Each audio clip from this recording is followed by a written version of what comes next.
Those Thomas Mays, Department of Education General Counsel, and serving as administrative law judge over this particular contested case. Mr. Kennedy is aware of the attorneys for the parties and the representatives for the parties, none of whom have appeared so far. If they come online during the presentation of this decision, they'll be permitted a amount of time for oral argument in the chair's discretion, but not to exceed 7.7 minutes, 30 seconds per side. So the issue here is one of jurisdiction. This is an open enrollment appeal from a denial by a school board that is not harassment, not bullying, and not consistent failure to respond to lack of academic progress. Can I interrupt? What does continuous open enrollment mean? Great question, because this rarely comes before the board because there's been no appeal rights. What it is in certain conditions, if I'm attending in the district and like in this particular case, it was a divorce. In my household changes, continuous open enrollment allows me to maintain my attendance in the district, not as a resident anymore, but as an open enrollment student. So in my childhood, if my family moved because of family breakup from Davenport to Bettendorf, under continuous open enrollment, I could have continued to attend in Davenport, not as a Davenport resident, but as open enrolled in. The issue here is the district school board denied that request. There was a family breakup. The family wanted to continue to attend in Solon. The school board denied that application. So that's what continuous open enrollment is. It's not one of the three things in 282.18 sub 5. And that's the crux of the issue. The parent wants to appeal and asserts that you have jurisdiction based on a reading of 290.1, which is on page 2 of the proposed decision. Italicized language, aggrieved by a decision or order of the board of directors or a decision under 282.18 subsection 5. And the theory was, we're not proceeding under the language after the or, we're proceeding under the language before the or. And that's just not a sustainable reading, because when you dig into 282.18, the open enrollment statute, what 282.18 does is cut off all appeal rights except for the appeal rights under 282.18 sub 5, which are harassment, serious health condition, and the newest one that was added, failure to respond to lack of academic progress. And so based on reading 290.1 and 282.18 as a whole together, the appellant's reading of 290.1, that italicized language, is not sustainable. There are a couple other readings beyond that plain language. It would make everything after the or surplus, because if I could proceed under 290.1, if I could proceed before the underlined or, everything after the or is meaningless. And then a second principle of statutory construction is the specific controls the general. 290.1 creates general appeal rights. 282.18 has very specific appeal rights. That more specific statute controls the meaning of the general statute.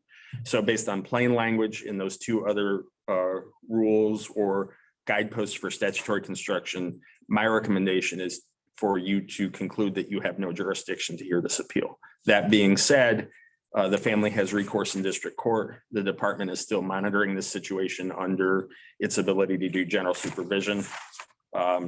This is not the end of the discussion over this issue, but this is the end of the discussion in this proceeding.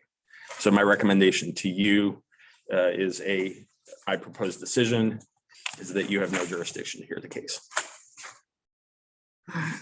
Mr. Kennedy, did anybody appear during my summation of my proposed decision?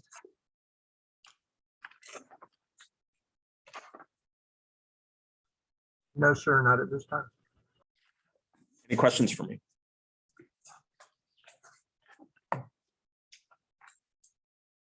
And as somebody who used to try these cases several lives ago and had open enrollment appeals before the state board, I know the legislative history behind that. And that was to do exactly what the statute says and limit open enrollment appeals just to the specific listed in 282.18 sub 5. That move that we dismiss this appeal. Second. It's been moved and seconded. All those in favor say aye. Opposed? Thank you, Thomas. So I've got 4 more items for you. We'll truck through them or at a speed at your discretion, but I'm going to describe myself as keep moving relentlessly forward. First item is chapter 25, tab I. Eric Sinclair is the content area expert on this rule. It's an expansion of eligibility for the gap tuition assistance program. It expands sort of the eligibility to take courses to include meeting the community college's entrance requirement for that course. So standardized tests or whatever measure the community college would determine is adequate to be prepared to enter that program. And there are a couple other technical cleanups regarding citation to underlying enabling statute. I hope I portrayed that right. If not, horseshoes in nuclear war, I hope it was close enough. And if you have any questions for me or Eric, that is the intent. The intent is to expand the ability to demonstrate my ability to participate in this program. Close enough. I move we give notice of intent to amend this chapter. Second. It's been moved and seconded. All those in favor say aye. Aye. Opposed? Carries. Next is chapter 56. You are the State Board for Vocational Rehabilitation Services. Chapter 56 is vocational rehabilitation, IVRS's controlling rules as part of their 5-year rules cycle, and as well as responding to some federal legislation, Workforce Investment Opportunity Act, WIOA. They bring forward some comprehensive rewrite to chapter 56. Kelly Rice, in-house counsel for Voc Rehab, and Brandy McCommer, their policy folks, will be presenting further on this, and they will be appearing by Zoom, and I'm turning this over to them if they're available. Thank you, Thomas. This is Kelly Rice. I'm the staff attorney for Iowa Vocational Rehabilitation Services. And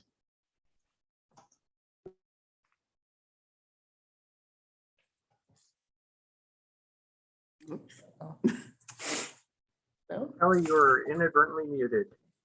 how's that? Thank you. All right. My name's Kelly Rice. I'm the staff attorney, as Thomas said, for Iowa Vocational Rehabilitation Services. And there were 2 primary reasons why we made this, we're making this proposal, this rather large change, if you will, at this time. First of all state agencies are in a 5-year review cycle, and our last review took place in 2016, and this rulemaking right now, initially we started in 21. So we are in compliance with the 5 years. But in addition, a major piece of workforce legislation has been passed entitled Workforce Innovation and Opportunities Act, which I'm certain most of you have heard of. The Workforce Innovation and Opportunities Act, or WIOA, required, among many other things, that state vocational rehabilitation agencies make specific changes to their state administrative rules in order to enact the terms of WIOA. We have a resource manager who's here with me, Brandy McComber, and Brandy, with some assistance from other staff at IVRS, is the primary author of the changes that we propose. And to the extent that you have any specific questions about a specific rule, between Brandy and I, probably more Brandy than me, will provide you an answer. So are there any questions that we can answer with regard to the proposed rule changes? I'm just curious, can you give me an example or two of what specific changes were required? I can do that. This is Brandy McCumber speaking. One of the things originally with the Workforce Innovation and Opportunity Act, they had indicated specific rules as it relates to the services that we can provide. At the beginning of that legislation in 2014, they had interpreted the legislation and provided guidance to us. Since that time, they had reinterpreted that legislation and updated, excuse me, the guidance that they provided to us. So while it wasn't a necessarily a major change, the way that they interpreted how we can go about providing some of our services had been updated. And so as a result, the administrative code needed to change to reflect that. One of the services that we can provide students in secondary education is the pre-employment transition services. And that is one example. Now, originally, the pre-employment transition services had indicated that with vocational rehabilitation services, pre-employment transition services, there was nothing that could be purchased until you had what we call an employment plan. In other words, we have decided what goal that you wanted to provide and that you're in our services. Later, with the interpretation from the regulatory guidance, we were informed that there are certain services that can be purchased prior to that. In other words, when a student is potentially eligible for vocational rehabilitation services. So as a result, we needed to update that administrative code to show that we were opening up those services for the students. So, we tried to ensure that we were in complete alignment with the regulatory guidance while also ensuring that the wording was more inclusive and equitable for the individuals and the populations that we serve. Thank you very much. Yes.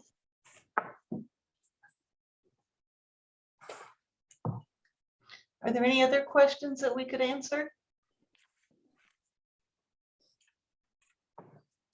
I would move we give notice to amend chapter 56. Second. It's been moved and seconded. All those in favor say aye. Aye. Opposed? Carries. Yeah. Next item is chapter 66, tab K in your binder. This is rescinding in chapter 66, school-based youth services programs and reserving it as an empty or blank chapter. And why would anybody want to get rid of school-based youth services program? And I have a 5-word answer: no money and no authority. The underlying statute was repealed, the statute that gives the authority to create this program, and it hasn't been fun. I was in grad school when this underlying statute was repealed. So this was, Clinton was president when the underlying statute was repealed. So this is a needed cleanup. Having something that's unfunded and for which the department has no authority, even if it has the feels like we should be doing stuff like that. If the specific mandates in it, we can't enforce and can't fund. That's why the department is bringing this forward. This work is going on in other contexts. The specific requirements in this code chapter, we can't hold districts to, and they couldn't pay for it even if they wanted to. So pure code correction, pure repeal of something we have no authority for. Not that the work isn't valued, but it has to go on through other contexts and with other funding. And so that's why you have a recommendation before you to give notice to rescind and reserve chapter 66. I make a motion that we give notice of our intent to rescind and reserve chapter 66. All right. Second. It's been moved and seconded. All those in favor say aye. Aye. Opposed? Carries. Caught up. Remember those 5 5 words for Rules Review Committee. No money and no authority. Actually draw something out. I'm just really proud of you, Thomas. Amazing. And then the next chapter, tab L, chapter 12, which is sort of a comprehensive revision to general accreditation standards. 2 small pieces regarding physical education for folks who are in special programs or in offsite programs, legislative page program, junior ROTC. Both of those require time away from campus. Both of those, especially walking up the Capitol steps, satisfy a great deal of physical activity. But the bigger chunks involve flexible student, the flexibility afforded to school districts under certain conditions, formerly called a waiver. This replaces the old rule on waivers with the new rule on flexibility that was called for in House File 847. And then the last big chunk is enacting House File 868, the language from last year's education appropriations that updated, modernized the department's accreditation and school improvement process, including some lessons learned from Farragut, some lessons learned from Davenport, and incorporating in state law the authority that already exists in federal law. There was a public hearing. 2 people appeared, but nobody made any comment. No public comment from stakeholders. No real concerns when rules were presented at Rules Review Committee a couple weeks ago. So the recommendation is to adopt these rules, which are identical to those noticed by this board in January. So moved. Second. It's been moved and seconded. All those in favor say aye. Aye. Opposed? Thank you for your attention. And Yeah.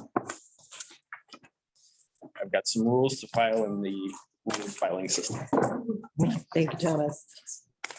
All right, so we are ready for a break. Yeah, we're ready for break and lunch, and I think Okay. we're just a little bit behind, so maybe we want to add, maybe No. not too bad, Oh, but do we we're want good. to adjust the board report start time by just a little bit? Or are we okay staying with 12:15? What's the group? We're gonna have recognition in there, so should we move back maybe by like 5 or 10 minutes, maybe 12:20 or so? 12:20? Because yeah, I want to have enough time for recognition and to eat, Correct. so. So we will adjourn until 12:20. Is everyone comfortable with that time? Sure. Yes. Okay, Sure. we'll adjourn until 12:20. Oh, you have to do that. We'll adjourn until 12:20.